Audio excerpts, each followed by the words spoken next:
Não te aguento mais. Pegue suas coisas e vá para um asilo. As palavras saíram da boca do meu filho na frente de todo mundo. Na frente das minhas irmãs, das vizinhas, das amigas. No meio da minha festa de aniversário de 68 anos, enquanto eu estava prestes a soprar as velas do bolo que eu mesma tinha feito. Marcelo gritou aquilo olhando direto nos meus olhos, com uma raiva que eu nunca tinha visto antes. Como se eu fosse um lixo. Como se eu não valesse nada. Fiquei parada, segurando a faca do bolo, sentindo o silêncio pesado cair sobre a sala. Vi o rosto da minha irmã Neuza se contorcer de choque. Vi Dona Olga, minha vizinha de anos, levantar e sair correndo, sem conseguir presenciar aquilo. Vi a comadre Vera cobrir a boca com a mão, os olhos arregalados. E eu sorri. Sorri e agradeci a presença de todos, como se nada tivesse acontecido. Pedi desculpas pelo constrangimento e encerrei a festa. Naquela mesma noite, fiz minhas malas em silêncio. Juntei roupas, documentos, algumas fotografias antigas. Marcelo não apareceu. Não bateu na minha porta. Não pediu desculpas. Às 11 da noite, saí da casa que eu e meu falecido marido construímos tijolo por tijolo. A casa onde criei meu filho com todo o amor que uma mãe pode dar. Saí carregando 2 malas e a certeza de que eu tinha sido descartada como um móvel velho. Fui morar numa kitnet miserável na Cidade Baixa. Paredes descascadas, cheiro de mofo, banheiro minúsculo. Chorei por dias. Me perguntei onde foi que eu errei. Me perguntei como um filho que eu carreguei no colo, que eu neguei sono e comida para criar, podia me tratar daquela forma. Passei noites em claro, olhando para o teto, revivendo aquele momento. Não te aguento mais. As palavras ecoavam na minha cabeça como uma sentença de morte. Mas então me lembrei de algo. Algo que mudaria tudo. Anos atrás, quando transferi a casa para o nome do Marcelo como adiantamento de herança, meu advogado incluiu uma cláusula de revogação.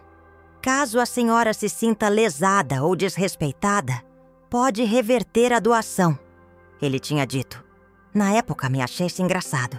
Mas, doutor, é meu filho. Ele jamais faria isso comigo. Como eu estava errada. 2 semanas depois de sair de casa, procurei o doutor Saraiva. Contei tudo o que tinha acontecido. Ele me olhou nos olhos e perguntou: "A senhora tem certeza disso, Dalva?"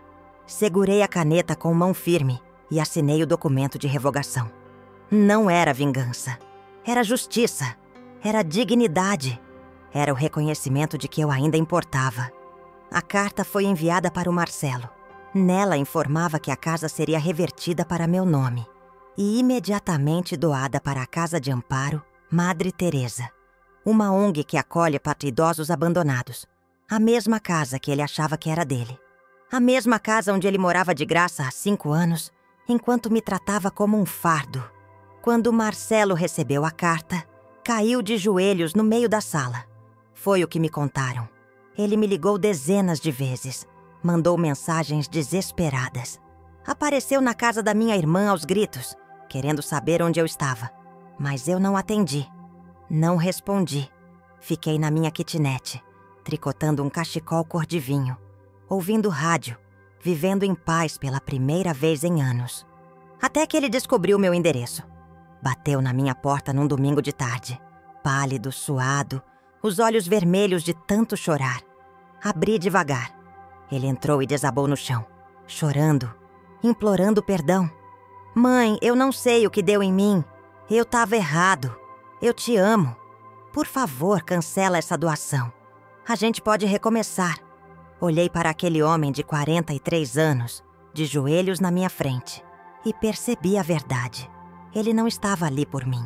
Estava ali pela casa, pela propriedade, pelo que ele achava que era dele. Servi um copo de água. Sentei na minha cadeira e disse as palavras que eu sabia que iam destruí-lo. "Marcelo, eu não vou voltar para casa, porque aquela casa não é mais tua. Eu doei ela para a Casa de Amparo Madre Teresa, para idosos abandonados, gente que não tem ninguém, gente como eu, que os próprios filhos jogaram fora." Vi o rosto dele ficar branco Vi o choque, a raiva, o desespero.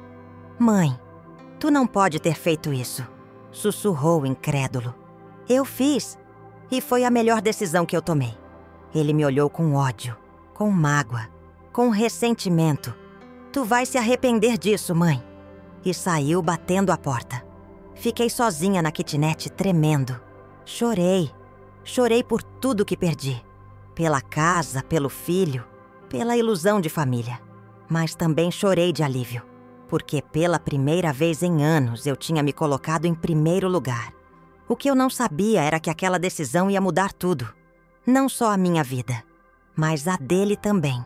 Porque às vezes as pessoas só aprendem quando perdem. E às vezes, o amor verdadeiro também é saber quando deixar ir. Esta é a história de como eu perdi tudo. E de como, ao perder tudo, eu finalmente me encontrei. Acordo sempre cedo. É costume de quem cresceu no interior, onde o galo cantava às 5 da manhã. E não tinha essa história de ficar na cama até tarde. Meu corpo já não precisa mais de despertador. Às 6 horas, meus olhos abrem sozinhos, mesmo que lá fora ainda esteja escuro. Porto Alegre em abril amanhece devagar, com aquele frio úmido que entra pelos ossos e faz a gente querer ficar debaixo das cobertas. Mas eu levanto, sempre levantei. Meu nome é Dalva Schneider. Tenho 68 anos, cabelos grisalhos que insisto em prender num coque baixo, mãos ásperas de quem trabalhou a vida inteira e um jeito meio retraído de falar. Não sou de muitas palavras. Aprendi desde menina que mulher que fala demais arruma confusão. Então eu ouço, observo, guardo tudo aqui dentro, nesse peito que já sofreu tanto, mas que ainda bate firme. Moro em Porto Alegre há quase 40 anos. Vim de uma cidadezinha no interior do Rio Grande do Sul, chamada São Lourenço do Sul, onde todo mundo se conhecia e onde a vida girava em torno da igreja, da escola e da venda do seu Alcides. Casei com Adão Schneider quando tinha 22 anos. Ele era caminhoneiro, homem sério, trabalhador, de poucas palavras também. A gente se entendia no silêncio. Tivemos Marcelo 2 anos depois do casamento. Meu único filho, meu orgulho, minha dor. Adão morreu faz 12 anos. Infarto fulminante. Estava descarregando a carreta numa distribuidora em Canoas quando caiu. Nem deu tempo de eu me despedir. Quando chegaram para me avisar, ainda não acreditei. Achei que era engano, que logo ele ia aparecer na porta, suado, pedindo banho e comida. Mas não apareceu. Fiquei viúva aos 56 anos, com a casa quitada, uma pensão pequena e a companhia das minhas irmãs, que vinham me visitar toda semana. A casa fica no bairro Tristeza, numa rua tranquila onde todo mundo se conhece. É uma casa grande de 2 andares, com varanda na frente e jardim nos fundos. Adão construiu ela tijolo por tijolo. Eu lembro de ver ele misturando massa de cimento nas manhãs de domingo. As costas suadas, o rosto concentrado. Isso aqui vai ser teu castelo, Dalva, ele dizia. E foi. Por muitos anos foi. Criei Marcelo nessa casa. Vi ele dar os primeiros passos na sala, aprender a andar de bicicleta no jardim, estudar na mesa da cozinha até tarde. Era uma casa cheia de vida. Mas depois que Adão morreu, a casa ficou grande demais para mim. Os cômodos ecoavam. O silêncio era pesado. Eu passava os dias cuidando das plantas, limpando os cantos, cozinhando para ninguém. Marcelo já estava casado. Morava num apartamento em Ipanema com a esposa, a Jéssica, e os 2 filhos pequenos, o Caio e a Luana. Vinham me visitar nos domingos, almoçavam aqui. E eu ficava feliz de ver a casa cheia de novo. Mas quando iam embora, o vazio voltava. Foi há 5 anos que Marcelo me pediu para voltar a morar comigo.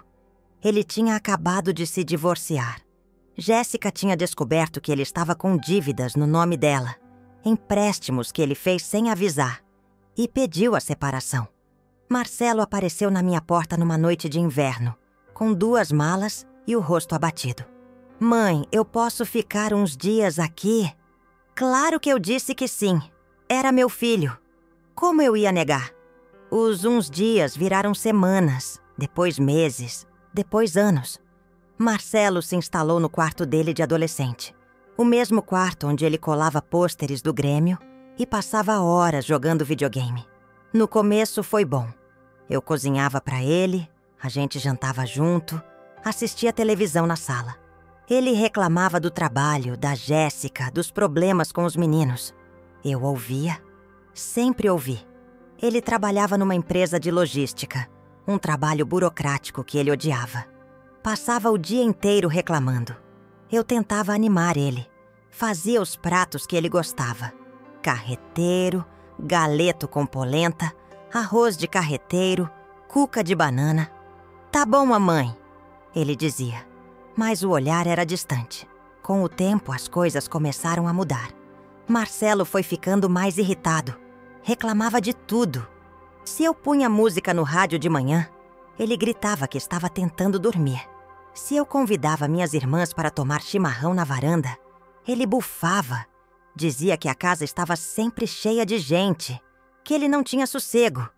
Mas a casa é grande, Marcelo. Vocês nem se esbarram, eu dizia. Não é isso, mãe. É que eu não aguento mais esse falatório o tempo todo. Eu comecei a me sentir uma intrusa na minha própria casa. Parei de convidar as amigas. Parei de ouvir rádio de manhã. Passei a caminhar na ponta dos pés para não acordá-lo. Cozinhava em silêncio. Limpava em silêncio. Existia em silêncio. Mas nada nunca era suficiente. Ele encontrava motivos para reclamar. A comida estava salgada demais. A casa estava bagunçada. Eu estava sempre em cima dele. Minha irmã Neuza percebeu. Dalva, esse menino tá te maltratando. Tu não vê? Eu negava. Não é assim, Neuza. Ele tá passando por um momento difícil. A gente precisa ter paciência. Mas por dentro, eu sabia. Sentia o peso de cada palavra dele. Sentia a frieza no olhar. Sentia que estava me tornando invisível. Ou pior, um estorvo. Mesmo assim, eu continuava. Continuava acordando cedo, preparando café, arrumando a casa. Continuava fingindo que estava tudo bem. Afinal, era meu filho. Eu tinha criado ele com tanto amor. Como ele podia me tratar assim? Eu me perguntava isso toda noite antes de dormir. Olhava para o teto do quarto e sussurrava baixinho. O que eu fiz de errado? Meu aniversário estava chegando. Eu faria 68 anos no dia 15 de abril. Não queria festa grande, nunca fui de muita festa. Mas achei que seria bom reunir a família, as amigas, matar a saudade. Comentei com Marcelo umas 2 semanas antes. Filho, eu estava pensando em fazer um almoço aqui em casa no meu aniversário. Nada demais, só a família, umas amigas. Ele me olhou como se eu tivesse falado a maior absurdo do mundo. Mãe, sério? Tu não acha que já tá velha demais para essas coisas? Senti um aperto no peito, mas engoli seco. Não é festa grande, Marcelo. É só um almoço. Ele suspirou irritado. Faz o que tu quiser, mas não me enche o saco. Resolvi fazer mesmo assim. Liguei para minhas irmãs, Neuza e Yara. Convidei Dona Olga, minha vizinha de anos. Chamei a comadre Vera, que não via fazia tempo. Nada demais. Umas 10 pessoas no máximo. Comprei os ingredientes aos poucos para não pesar no bolso. Fiz salgadinhos caseiros. Coxinha, empadinha, pastel. Fiz bolo de aipim com coco, que todo mundo sempre elogiava. Preparei coalhada saborosa, aquela receita que minha mãe me ensinou. No dia anterior, limpei a casa inteira. Lavei o chão. Passei pano nos móveis. Arrumei as almofadas do sofá. Queria que tudo estivesse bonito. No dia 15, acordei com um frio na barriga. Era uma mistura de ansiedade e alegria. Fazia tempo que eu não me sentia assim, com aquele frio bom no estômago. Aquela expectativa de ver gente querida. Vesti meu vestido azul marinho, o mais bonito que eu tinha. Passei batom clarinho. Prendi o cabelo. Olhei no espelho e me achei até bonita. Você merece esse dia, Dalva. Falei pra mim mesma. As visitas começaram a chegar por volta do meio-dia. Neuza chegou primeiro, com uma travessa de arroz de forno. Yara trouxe refrigerante e um bolo de chocolate. Dona Olga apareceu com flores do jardim dela. A comadre Vera chegou com a filha, a Bruna, que eu via desde pequena.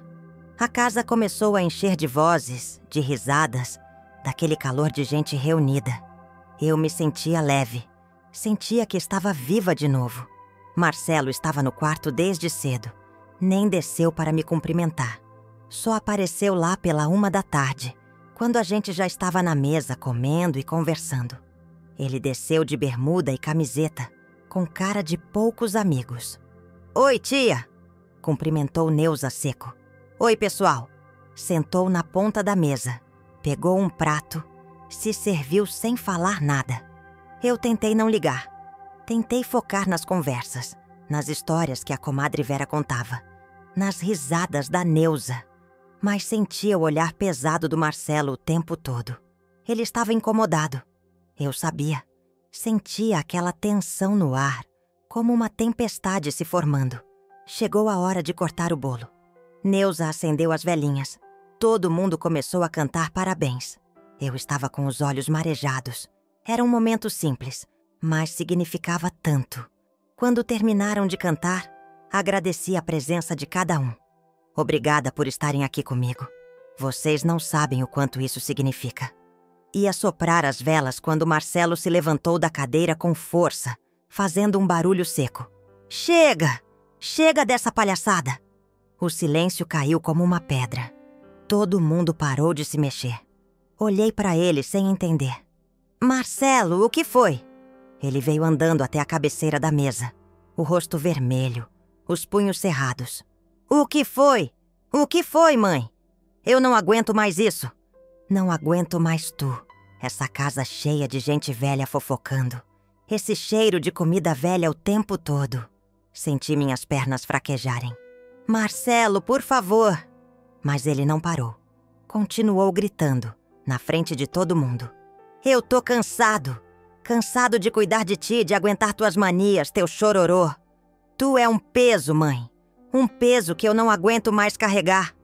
Neuza se levantou furiosa. Marcelo, tu tá louco? Como tu fala assim com tua mãe? Ele virou pra ela. Fica quieta, tia. Isso não é da tua conta. Então virou para mim de novo e disse as palavras que eu jamais vou esquecer. Não te aguento mais. Pegue suas coisas e vá para um asilo. Ouvi a comadre Vera soltar um gemido de choque. Vi Yara cobrir a boca com a mão. Dona Olga levantou e saiu da sala, incapaz de presenciar aquilo. Eu fiquei parada, olhando para o meu filho, o menino que eu carreguei no colo, que eu neguei sono e comida para criar. E vi um estranho cheio de raiva, cheio de amargura, incapaz de enxergar o que estava fazendo. Respirei fundo. Não ia chorar ali. Não ia dar esse gosto a ele. Sorri. Um sorriso fraco, trêmulo. Mais um sorriso. Tá bom, Marcelo. Minha voz saiu baixa, controlada. Tá tudo bem. Virei para as visitas. Desculpa o constrangimento, gente. Acho melhor a gente encerrar por aqui. Neuza veio até mim, os olhos cheios de lágrimas. Dalva, tu não vai. Segurei a mão dela. Tá tudo bem, Neuza. Deixa. As pessoas começaram a ir embora em silêncio. Ninguém sabia o que dizer. Eu agradeci a presença de cada uma na porta, como se nada tivesse acontecido. Quando a última pessoa saiu, fechei a porta devagar e voltei para a sala. Marcelo já tinha subido. Ouvi a porta do quarto bater. Olhei para a mesa cheia de comida intocada, os pratinhos descartáveis, as velinhas derretidas no bolo. E então, só então, deixei as lágrimas escorrerem. Naquela noite, fiz minhas malas. Juntei roupas, documentos, algumas fotografias antigas. Peguei a imagem de Nossa Senhora que ficava na cabeceira da cama desde que eu me casei. Guardei a aliança de casamento dentro da caixinha de madeira. Levei o terço que minha mãe me deu quando fiz a primeira comunhão. Eram poucas coisas, mas eram minhas. Marcelo não apareceu. Não bateu na porta do meu quarto. Não pediu desculpas. Nada. Às 11 da noite, peguei minhas 2 malas e saí.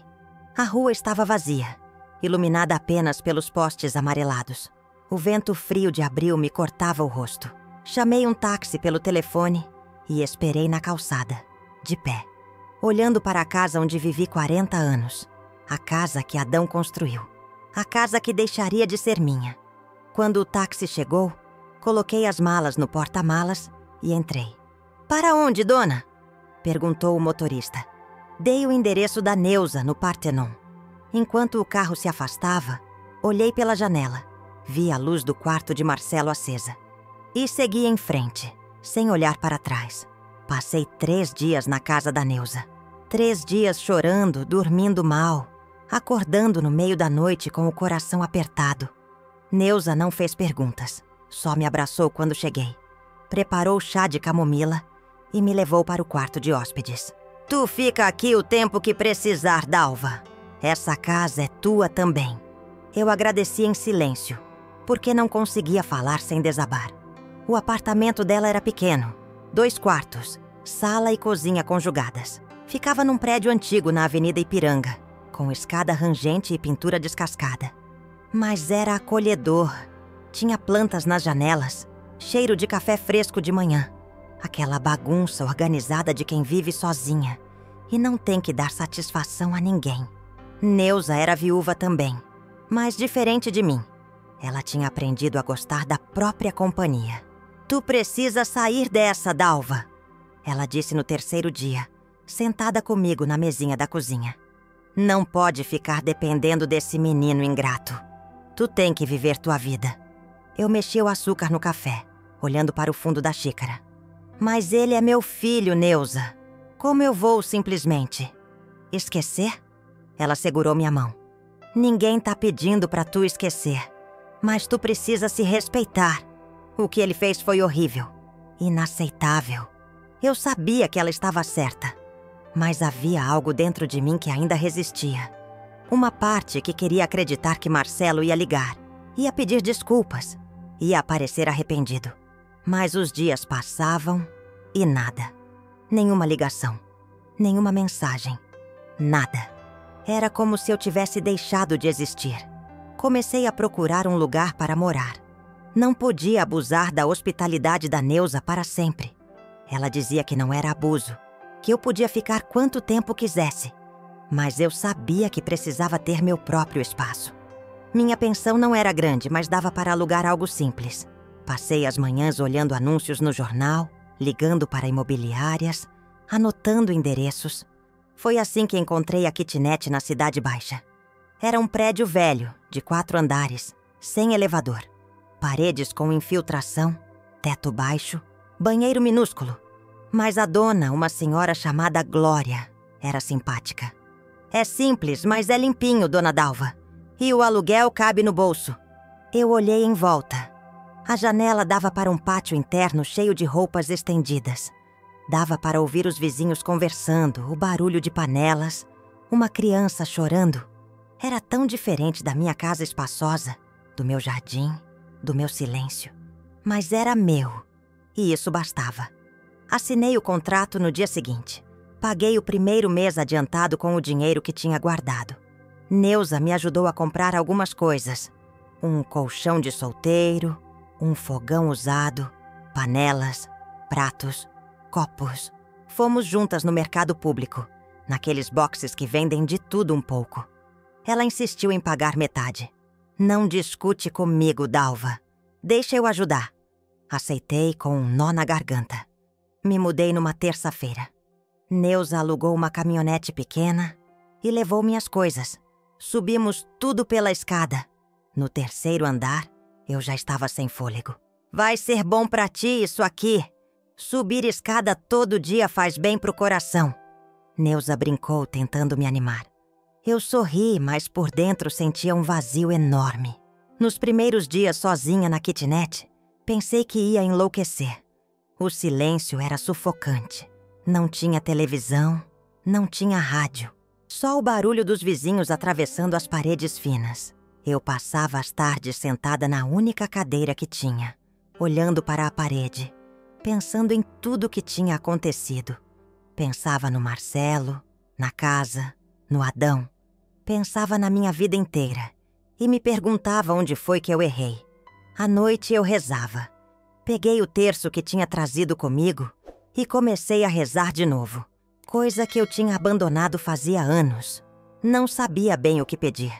Não queria pedir vingança, porque isso não estava no meu coração.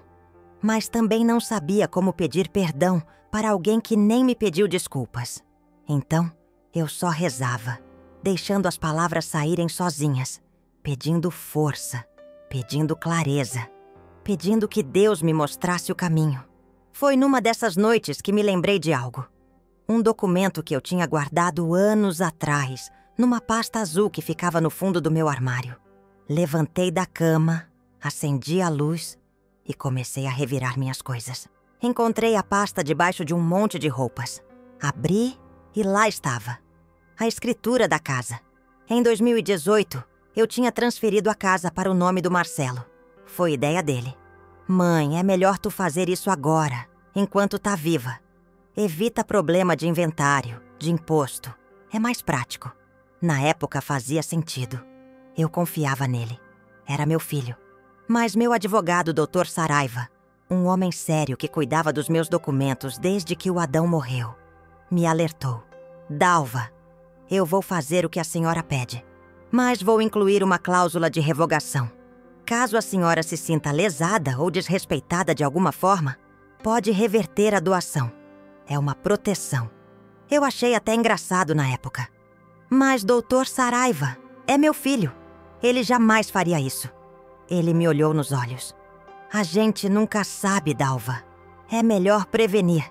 Segurei o documento nas mãos, tremendo. Li e reli a cláusula. Estava tudo lá. A casa Niandá ainda era legalmente minha, enquanto eu não revogasse explicitamente aquele direito. Senti algo se mexer dentro de mim. Não era raiva. Não era vingança. Era justiça, reconhecimento. Eu merecia respeito. Eu merecia dignidade. No dia seguinte, liguei para o escritório do Dr. Saraiva.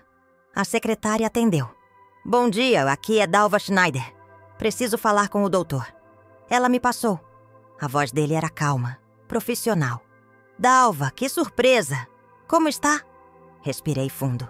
Doutor, eu preciso da sua ajuda. É sobre aquela cláusula da casa. Marquei uma reunião para a sexta-feira. Fui sozinha de ônibus, atravessando o centro até o escritório dele na Rua dos Andradas. O prédio era antigo, com aqueles elevadores de grade que fazem barulho. Subi até o 5º andar, o coração batendo forte. Dr. Saraiva me recebeu na sala dele, com aquelas estantes cheias de livros e papéis.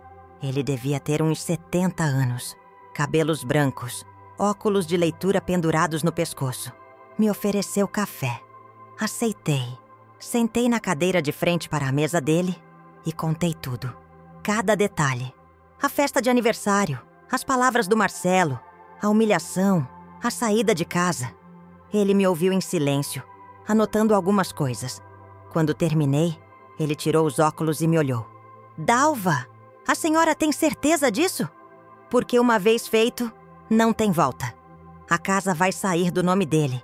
E a senhora pode fazer o que quiser com ela. Mas isso vai doer. Vai doer muito.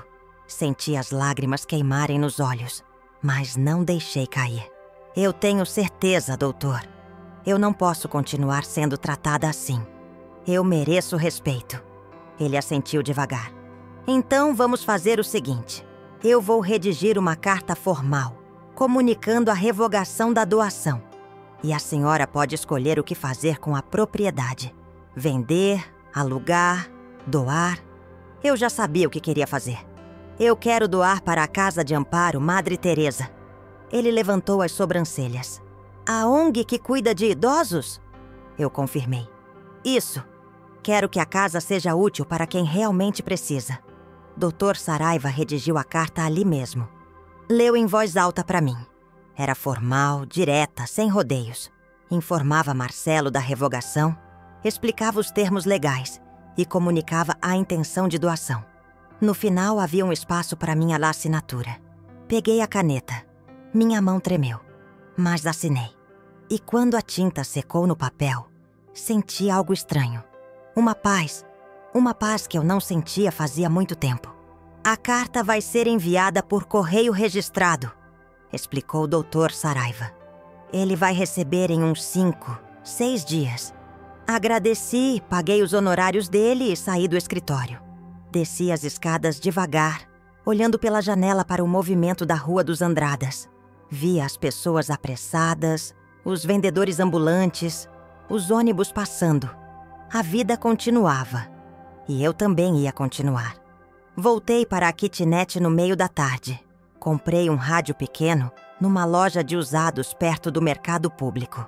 Coloquei na guaíba, aquela rádio que tocava música antiga, vaneira, música gaúcha. Sentei na cadeira e comecei a tricotar. Tinha comprado lã cor de vinho e agulhas novas. Queria fazer um cachecol para o inverno que estava chegando. As mãos se moviam sozinhas, num ritmo que eu conhecia desde menina. Tricotar sempre me acalmava. Era como rezar sem palavras.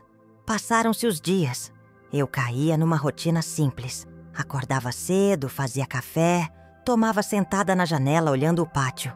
Depois saía para comprar pão na padaria da esquina.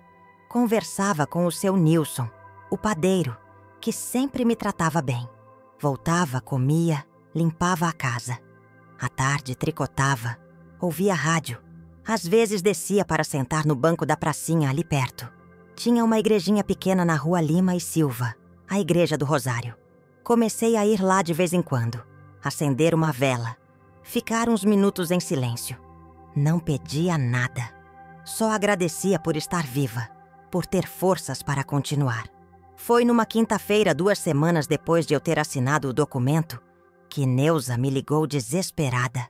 Dalva, o Marcelo tá aqui na minha porta gritando, querendo saber onde tu tá. Senti o coração disparar. O que ele quer? Não sei. Ele tá fora de si. Diz que recebeu uma carta, que tu fez alguma coisa. Dalva, o que tu fez? Respirei fundo.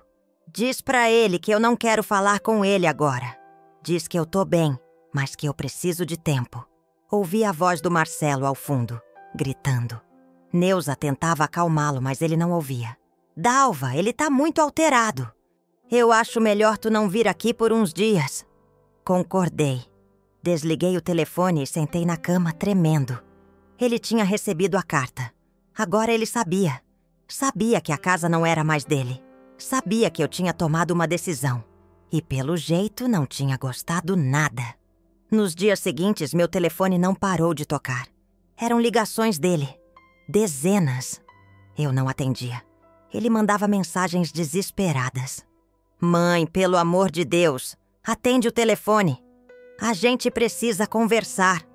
Não faz isso comigo. Eu lia e não respondia. Não estava pronta. Não sabia se algum dia estaria. Neuza me contou que ele apareceu na casa dela mais 2 vezes. Uma vez sozinho, chorando, implorando para saber onde eu estava. Outra com a Jéssica, a ex-mulher dele, tentando mediar. Ele tá desesperado, Dalva. Acho que caiu a ficha. Eu não sentia pena. Não sentia raiva. Sentia apenas um vazio, um distanciamento. Como se estivesse vendo tudo de longe, sem conseguir me conectar emocionalmente. Foi num domingo que ele descobriu onde eu morava. Não sei como. Talvez tenha seguido a Neuza. Talvez tenha perguntado para alguém. Mas às 3 da tarde, ouvi batidas fortes na porta. Mãe, eu sei que tu tá aí. Abre a porta. Congelei. Fiquei sentada na cadeira, o tricô no colo, olhando para a porta como se ela fosse explodir. Ele bateu mais forte. Mãe, por favor, a gente precisa conversar. Respirei fundo. Levantei devagar. Fui até a porta. Coloquei a mão na maçaneta. Senti ela gelada sob meus dedos. Abri. Marcelo estava no corredor, pálido, os olhos vermelhos e inchados. Parecia que não dormia havia dias. A barba por fazer, a camisa amarrotada, o cabelo desgrenhado. Ele me olhou como se estivesse vendo um fantasma. Mãe. A voz dele saiu fraca, quebrada. Não disse nada. Apenas dei espaço para ele entrar. Ele entrou devagar, olhando em volta, vendo a kitnet minúscula. O colchão no chão, a cadeira solitária, as paredes descascadas. Vi o choque no rosto dele. Mãe, tu tá morando aqui? Fechei a porta e voltei para tirar a cadeira. Sentei e peguei o tricô de volta. É onde eu posso pagar. Minha voz saiu calma, controlada. Ele ficou de pé no meio da sala, sem saber o que fazer. Então, desabou. Caiu de joelhos no chão e começou a chorar. Um choro alto, desesperado, cheio de soluços. Mãe, me perdoa, me perdoa. Eu não sei o que deu em mim. Eu tava errado, eu tava cego. Eu não mereço teu perdão, mas eu tô te implorando. Ele se arrastou até mim, segurou minhas pernas, enterrou o rosto no meu colo. Eu senti o corpo dele tremendo, as lágrimas molhando minha saia. E pela primeira vez em semanas, senti algo. Uma pontada no peito. Uma dor antiga, profunda. Mas não cedi. Coloquei a mão no cabelo dele, devagar. Marcelo, levanta. Ele me olhou, o rosto destruído. Mãe, eu não posso perder a casa. Eu não tenho pra onde ir. A Jéssica não me quer de volta. Eu tenho dívidas. Eu tô perdido. Então entendi. Ele não estava ali por mim. Estava ali pela casa, pela propriedade, pelo que ele achava que era dele. Tirei minha mão do cabelo dele e me afastei. Senta ali. Apontei para o chão. Ele obedeceu, sentando encostado na parede, as pernas encolhidas. Levantei, fui até a pia, peguei um copo de água e dei para ele. Ele bebeu tudo de uma vez. Voltei para minha cadeira. Olhei para ele, esse homem de 43 anos que eu tinha criado. Esse homem que eu não reconhecia mais. Marcelo, tu sabe o que tu fez comigo? Ele abaixou a cabeça. Eu sei, mãe. Eu sei. Não, tu não sabe. Tu me humilhou na frente de todo mundo. Tu me expulsou da minha própria casa. Tu me tratou como se eu fosse um lixo, um estorvo, um peso. Ele soluçou. Eu tava errado, mãe. Sim, tu tava errado. E agora tu quer que eu te perdoe porque tu tá desesperado. Porque tu descobriu que a casa não é tua. Ele me olhou surpreso. Não é isso, mãe. Eu tô aqui porque eu me arrependo de verdade. Eu balancei a cabeça. Marcelo, eu te criei sozinha depois que teu pai morreu. Neguei sono, neguei comida, neguei tudo por ti. E tu me pagou com desprezo. Ele chorou mais alto. Eu sei, eu fui um monstro. Mas eu posso mudar. Deixa eu te mostrar que eu posso mudar. Senti meus olhos encherem de lágrimas, mas não deixei cair. Marcelo, eu não sei se tu pode mudar. Eu não sei se eu posso confiar em ti de novo. Ele se arrastou até mim outra vez. Mãe, por favor, eu te amo. Eu sempre te amei. Eu só tava perdido, tava com raiva de mim mesmo, da minha vida. E descontei em ti. Mas eu posso consertar isso. Volta pra casa. A gente pode recomeçar. Fechei os olhos e naquele momento tomei a decisão mais difícil da minha vida. Abri os olhos e olhei para ele. Marcelo, eu não vou voltar para casa, porque aquela casa não é mais tua. Eu doei ela para a Casa de Amparo Madre Teresa. O silêncio que se fez foi absoluto. Ele me olhou como se não tivesse entendido. O quê? Eu doei a casa para uma ONG que cuida de idosos abandonados. Gente que não tem ninguém. Gente como eu, que os próprios filhos jogaram fora. Ele ficou branco. Mãe, tu não pode ter feito isso. Eu fiz. E foi a melhor decisão que eu tomei. Ele se levantou, cambaleando, segurando na parede. Mas eu preciso daquela casa. Eu não tenho para onde ir. Eu me levantei também, encarando ele. E tu acha que eu tinha? Quando tu me expulsou, tu achou que eu tinha para onde ir? Ele balançou a cabeça desesperado. Eu não pensei nisso, mãe. Eu tava fora de mim. Pois é, Marcelo. Tu não pensou. Assim como tu não pensou em todas as vezes que me humilhou, que me diminuiu, que me tratou como um estorvo. Então agora tu vai ter que aprender a se virar. Assim como eu tive que aprender. Ele caiu de joelhos de novo, mas dessa vez eu não toquei nele. Apenas fiquei de pé, olhando. Mãe, não faz isso comigo. Eu vou mudar. Eu juro que vou mudar. Cancela essa doação. A gente pode resolver isso. Eu balancei a cabeça. Não posso, já tá tudo encaminhado. Em 30 dias, a casa vai ser transferida oficialmente. Ele me olhou com uma mistura de desespero e raiva. Então era isso? Era vingança? Tu fez isso pra me destruir? E ali, naquele momento, eu senti algo rachar dentro de mim. Vingança, Marcelo? Tu acha que eu fiz isso pra me vingar? Eu fiz isso pra me salvar, pra recuperar minha dignidade, pra lembrar que eu ainda existo, que eu ainda tenho valor. Ele ficou em silêncio processando. Depois levantou devagar, limpou o rosto com as mãos. Então é isso. Tu não me ama mais. Senti uma dor aguda no peito.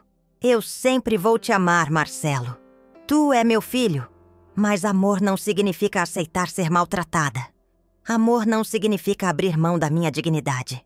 Ele caminhou até a porta, virou o rosto para mim uma última vez. Os olhos ainda estavam vermelhos, mas agora havia algo diferente neles. Mágoa, ressentimento. Tu vais se arrepender disso, mãe. E saiu batendo a porta. Fiquei parada ali, no meio da kitnet, ouvindo os passos dele descendo a escada. Senti minhas pernas fraquejarem. Me segurei na cadeira e desabei, chorando pela primeira vez desde que tudo tinha acontecido. Chorei por tudo que perdi. Pela casa, pelo filho, pela ilusão de família. Mas também chorei de alívio. Porque pela primeira vez em anos, eu tinha me colocado em primeiro lugar. Naquela noite, rezei mais do que nunca. Ajoelhei na frente do colchão, segurei o terço e rezei cada conta com fervor. Pedi força, pedi paz, pedi que Marcelo encontrasse seu caminho, mesmo que fosse longe de mim. E pedi perdão, não por ele, por mim mesma, por ter deixado as coisas chegarem a esse ponto, por ter me anulado tanto. Quando terminei, olhei pela janela. A noite estava fria, o céu coberto de nuvens. Mas dentro de mim havia uma claridade nova, uma pequena luz que começava a brilhar. Eu ia ficar bem. Com o tempo, eu ia ficar bem. Depois que Marcelo saiu, passei uma semana inteira sem conseguir sair da cama. Não era doença física, era uma exaustão da alma. Como se todo o peso daqueles anos tivesse desabado de uma vez sobre mim. Neuza vinha me visitar todos os dias, trazia comida, me obrigava a comer. Dalva, tu precisa se alimentar. Isso aqui não pode te derrubar agora. Eu comia mecanicamente, sem sentir gosto. Dormia o dia inteiro e acordava no meio da noite, suada, com o coração disparado, revivendo a cena dele de joelhos, chorando, me implorando. Eu me perguntava se tinha feito a coisa certa, se não tinha sido cruel demais. Afinal, ele era meu filho, meu único filho, e eu tinha tirado dele a única coisa de valor que ele possuía. Mas então me lembrava das palavras dele na festa de aniversário. Não te aguento mais. Pegue suas coisas e vá para um asilo. E lembrava que ele nunca tinha ligado depois que eu saí.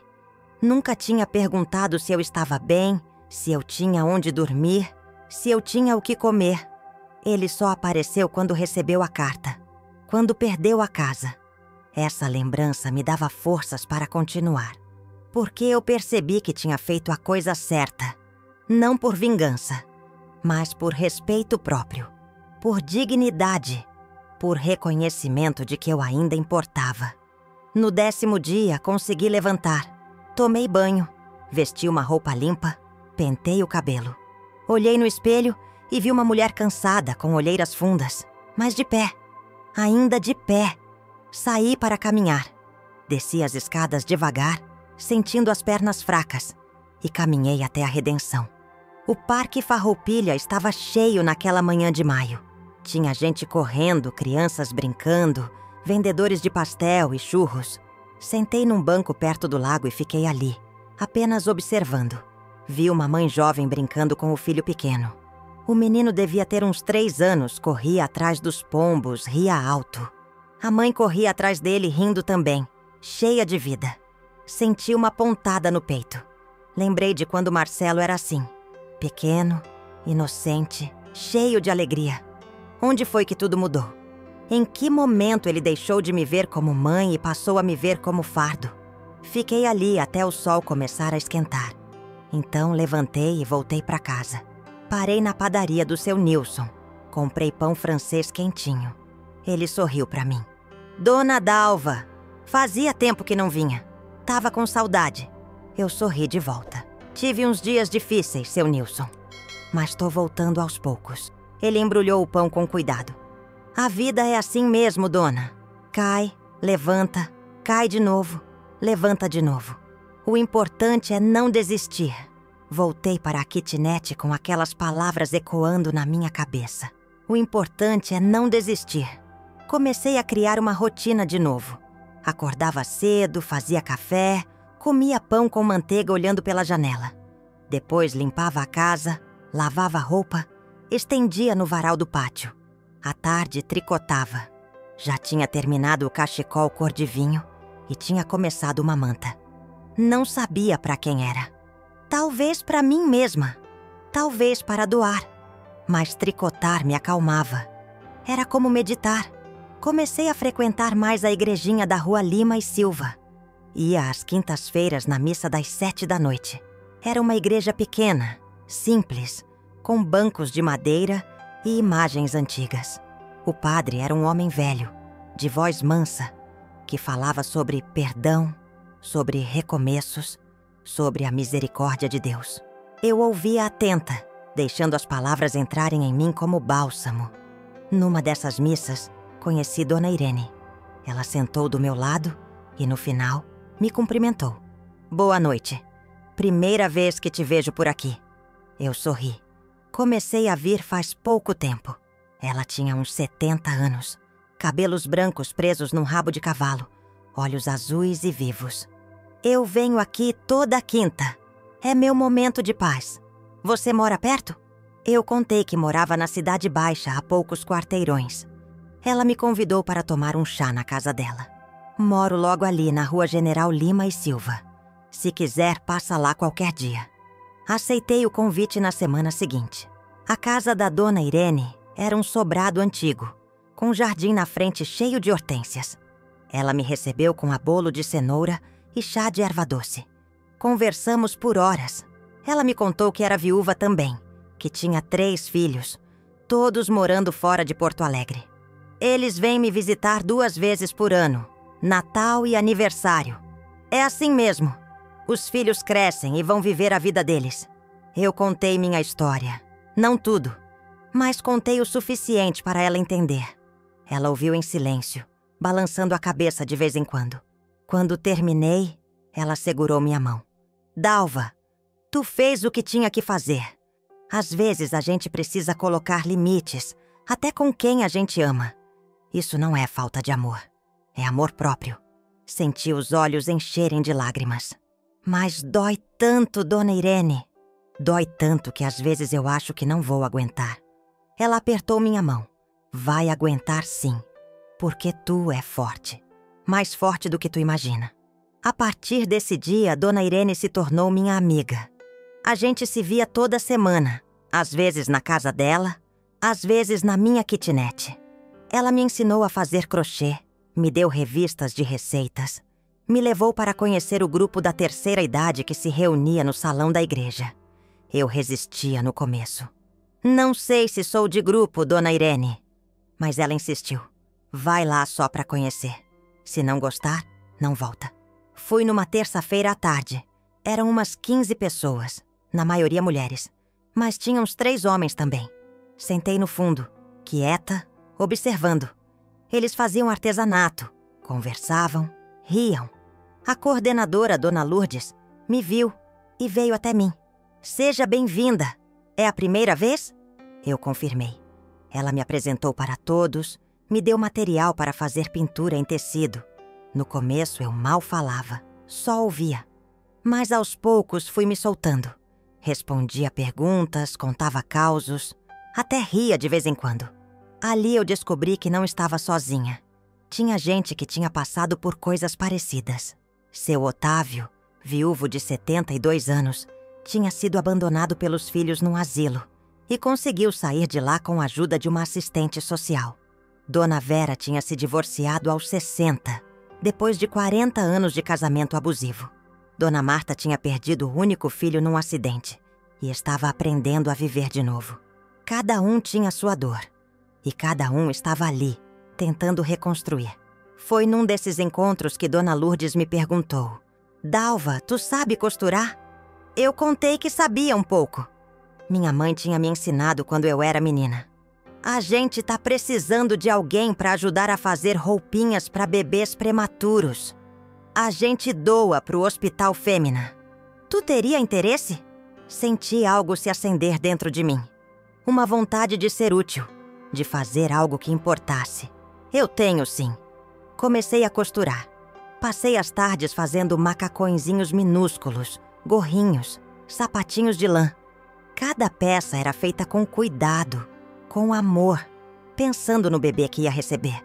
Eu imaginava uma mãe angustiada vendo o filho tão pequeno na incubadora e pensava que aquela roupinha podia trazer um pouco de conforto, um pouco de esperança.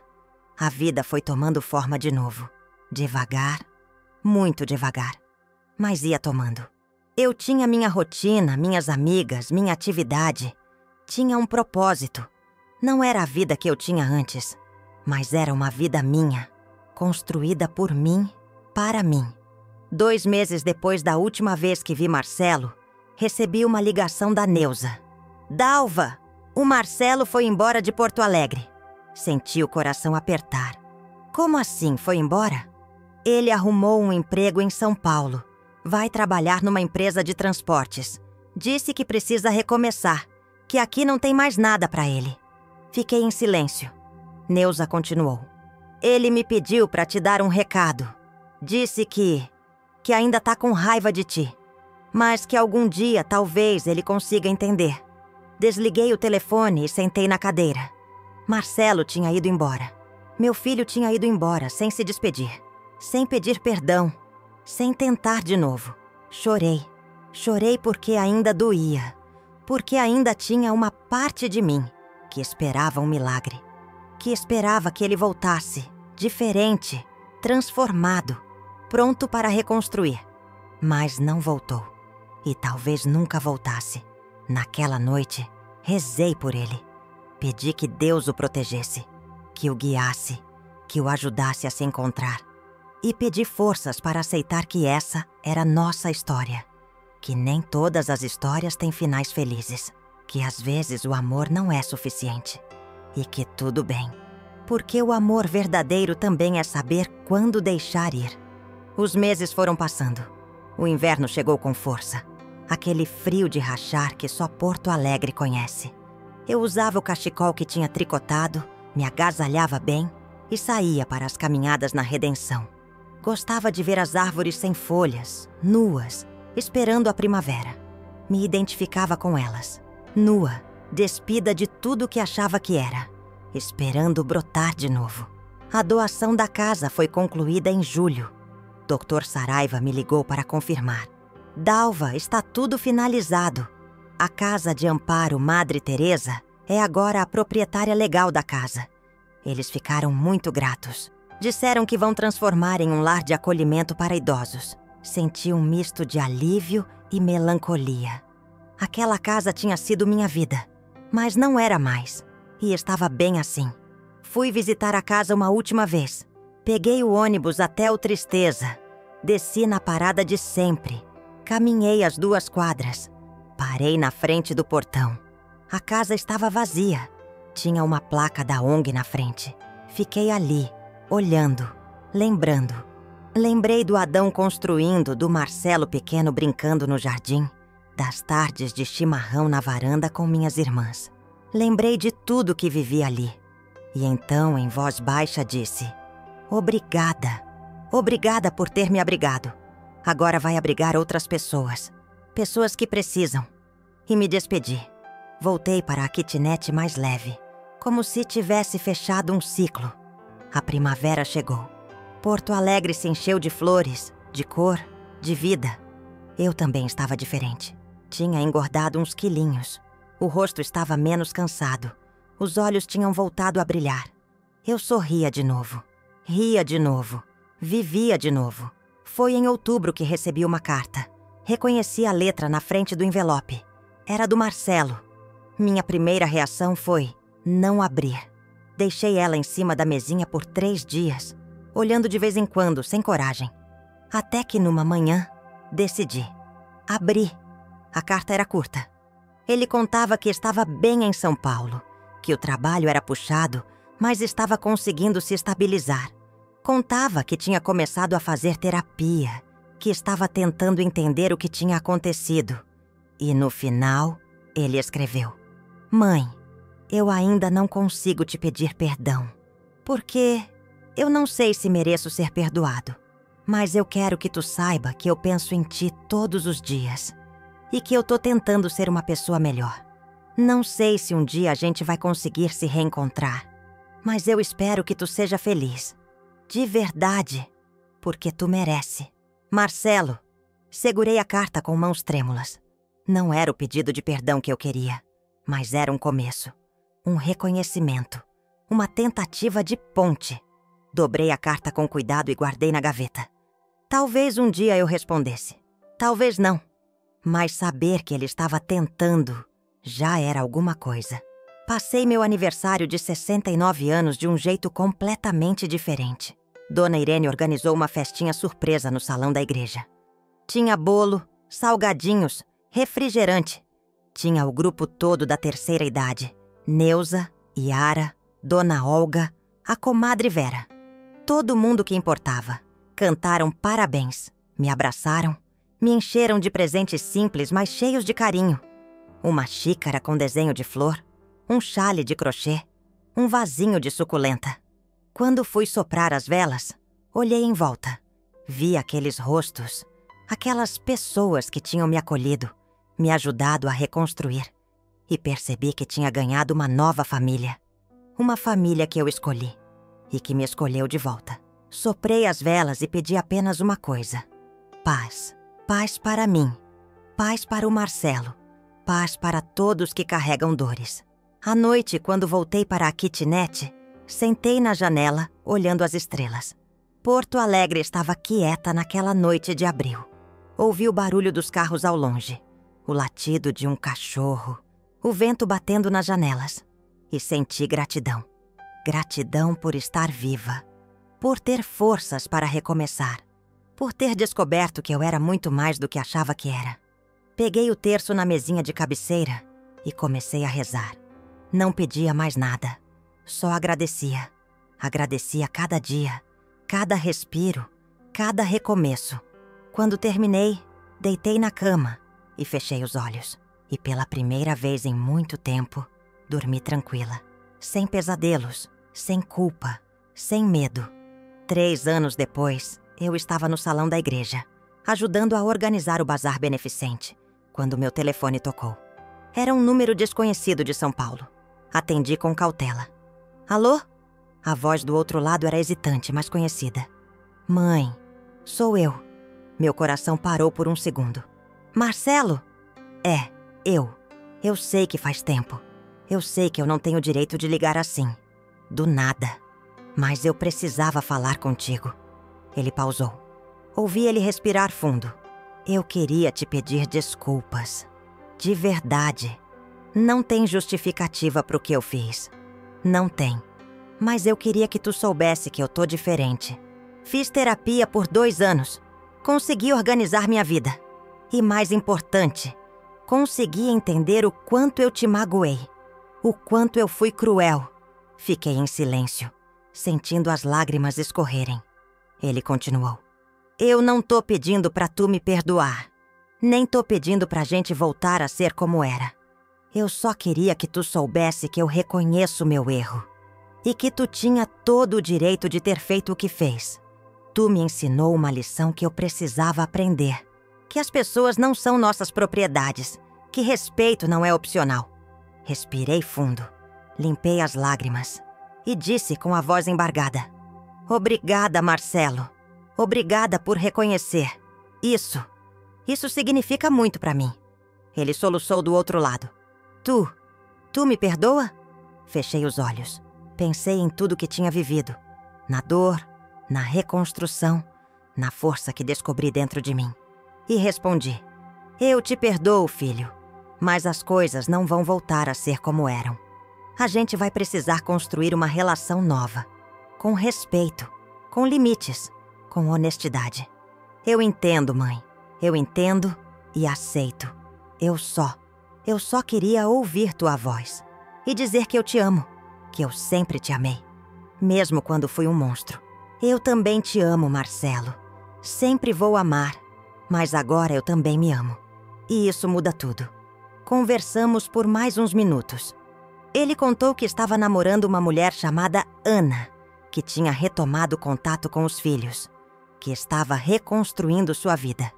Eu contei sobre minha rotina, minhas amigas, meu trabalho voluntário. Foi uma conversa sincera, sem máscaras, sem fingimentos. Quando desliguei, fiquei ali parada, o telefone na mão, o coração cheio. Dona Irene veio até mim. Tudo bem, Dalva? Eu sorri. Tudo bem. Tá tudo bem. E era verdade. Estava tudo bem. Não era perfeito. Não era o final que eu tinha sonhado. Mas era real. Era verdadeiro. E era meu. Hoje, eu completo 72 anos hoje.